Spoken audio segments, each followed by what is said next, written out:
Yamaha Sniper, ito yung naging project natin ngayon at ito yung ating na natapos. Kaya ito, panoodin nyo to sa aking video kung paano ko ito ginawa. Salamat po. Okay, yan po, ready for base coat na. Nilalagyan ko na po sa dyan ng spoon yellow.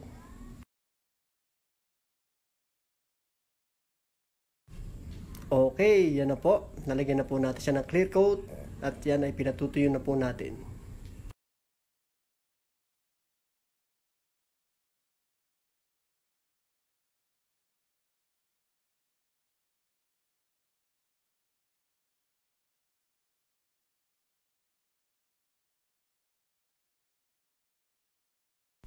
Yan po, ready for install na. Salamat po muli sa mga nagtitiwala kay Bugs Bunny. Sa ibig po magpagawa, please message lang po sa aking Facebook page at sa aking Facebook.